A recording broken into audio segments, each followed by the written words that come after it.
Sankareh, spokesperson of the, I'm trying to be politically correct. I usually say spokesman.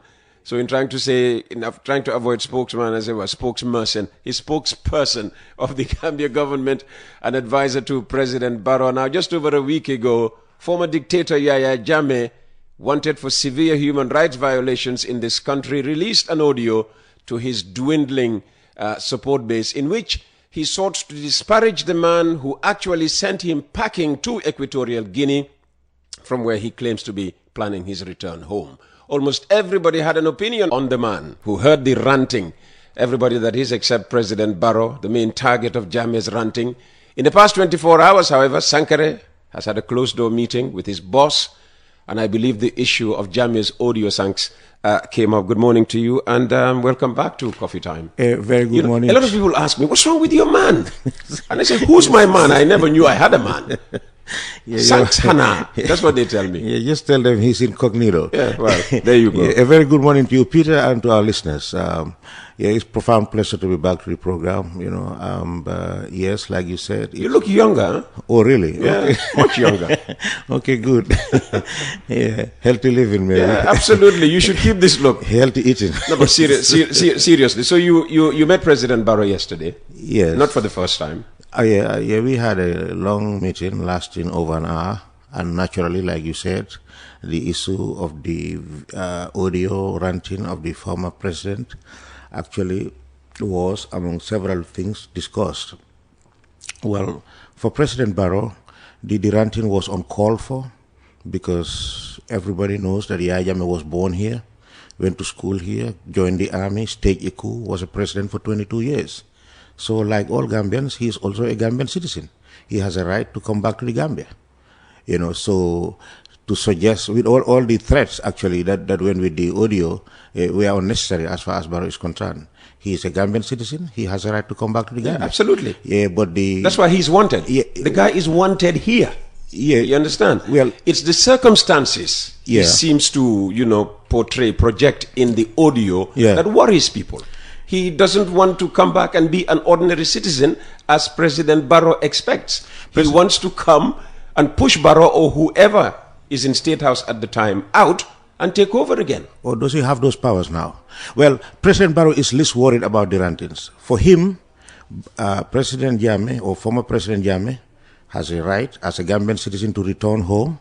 However, there is a caveat. When he comes to Gambia, the Gambian people want to hear from him regarding all these allegations of atrocities, the liquidation of the 44 plus West African migrants, majority of them Ghanaians, the liquidation of the school children, April 10-11, the liquidation of military officers, November 10-11, the assassination of Deida Haidara, the assassination of his own minister, Usman Korosise. Yeah. All these... Another journalist, Chief Mane. Chief Mane. So there's a litany of allegations of murder, of disappearances, of torture, of liquidations, of whatever you call it. So basically, these are the things that former President Jammeh faces when he comes to the Gambia. So, but about his coming back, he's a Gambian, he has a right to come back. However, he's not coming back to number 1 Marina Parade. He is no longer president of the Gambia. He has to accept that he is former president. That is his new badge, former president of the Republic of the Gambia. A president who has a lot of questions to answer regarding the financial misappropriation of our resources, the brutalizing of people, the allegations of rape. People who appeared before the TRRC made serious, scurrilous allegations against him and his character. And as former president, he is ultimately responsible for whatever happened under his tenure for 22 years, from July 1994 to December 2016. Well, we seem to interpret Jammeh's claim to, people know that once he steps back into the country, people will run away, and in direct reference to your boss. So it seems, we are giving serious, opposite interpretations. I would take that to mean that he comes back as president, and then, of course, Barrow who is supposedly mismanaging the country. Health has gone to the dogs, and education is, neither here nor there, would flee the country. Peter, no. President Barrow, under whatever circumstances, will never flee. We had 3 years Jammeh here. It was a very tense situation. Many people thought, Barrow was going to flee to Senegal. That didn't happen. He will never budge. President Barrow has a clear-cut mandate by the Gambian people.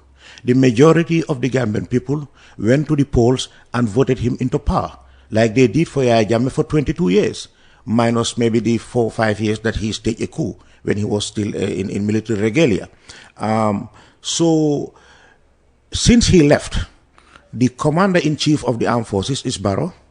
The chief of defense staff is a Barrow appointee. The generality of the administrative cadre of the defense system of the Gambia are President Barrow's appointees, the National Security Advisor, the Director of the SIS, the IGP, Immigration.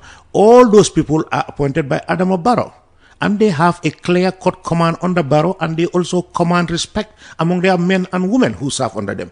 So how would an exile, who has been exiled for 8 years, a former president, with all these looming allegations of atrocities, of liquidations, of disappearances, of torture, murders, most foul, how could that person just come to the Gambia and just hell breaks loose and everybody flees the Gambia? The Gambian people are stronger than that.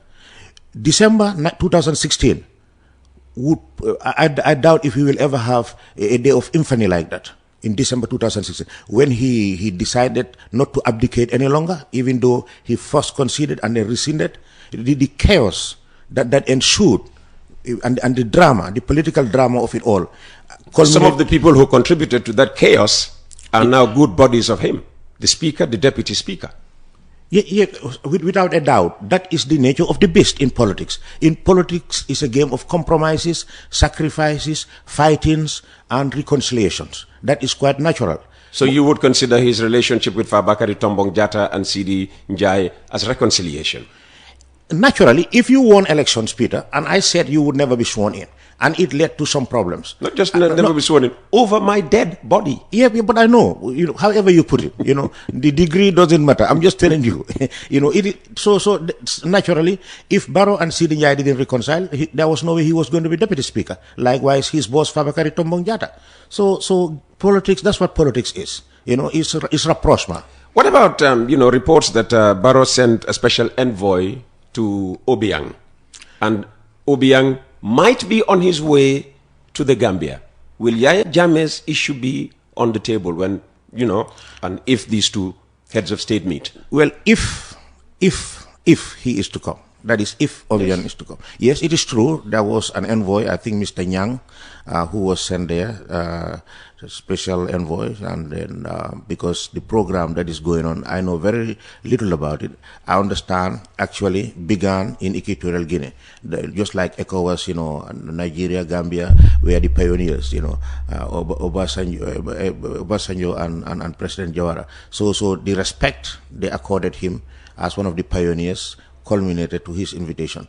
So as to whether he is coming or not, unfortunately, that we didn't dwell on. Let's just assume he comes. He comes, yes. Well, I don't know. It all depends on the chemistry, on the time available. I am not privy to that. Okay. Let me ask another question. Is President Barrow as keen as most other, if not all other Gambians, to see Jammeh prosecuted? I think the question is a little bit loaded. Let's put it this way. Is President Jammeh yearning for justice for Barrow? Does Barrow want justice for the victims of the alleged victims, or of the alleged murders and all those? Absolutely. Otherwise, Barrow would have not spent all these resources appointing all these people, looking for international help, all these advisors at the Ministry of Justice. I think the minister was here with his chief advisor this week. So there was no way the TRRC could have taken place. So naturally, President Barrow is very serious. One of the reasons he became candidate was because the situation in the country was untenable. So he is aware. He's never been oblivious of the circumstances that led him to number one Marina Parade. So yes, definitely he wants justice. Whether it's to prosecute Yahya Jammeh, because when I say prosecute Yahya Jammeh means that it's targeting Yahya Jammeh. So Barrow doesn't target him. Barrow he's eyeing for justice. So all we want is for justice to happen. People came before commissions, financial commissions, human rights commissions, and they made allegations.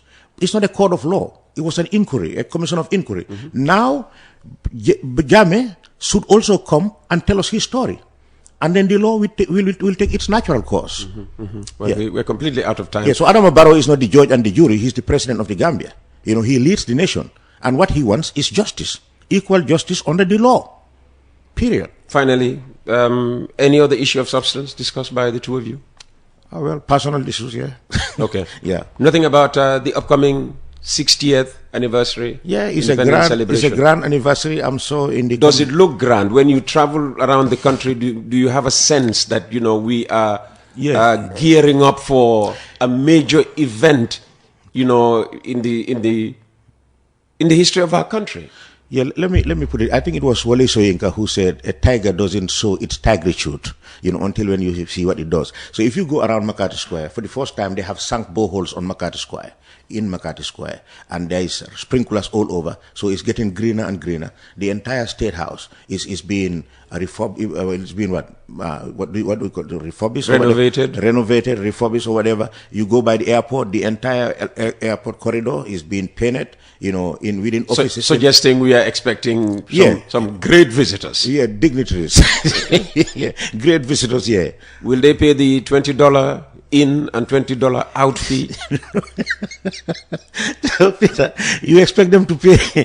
I'm asking you. No, Barrow doesn't pay those fees when he goes to Equatorial Guinea or somewhere. So naturally, the diplomats know. So why am I being made to pay that $20 in, $20 out? No, normally if you have a diplomatic passport, you're not supposed to pay. I don't know. So maybe you are not a diplomat. That's why I pay anyway. How can you pay when you have a diplomatic passport? Sometimes I pay, sometimes I don't pay. So anyway, thanks for coming. Okay, Peter, my pleasure. All right, Ebrima G. Sankareh. He insists. Sorry. Have a nice weekend ahead. Thank you very much. Have a nice weekend yourself. Ebrima G. Sankareh, the Gambia government spokesperson and diaspora advisor to Adama Barrow.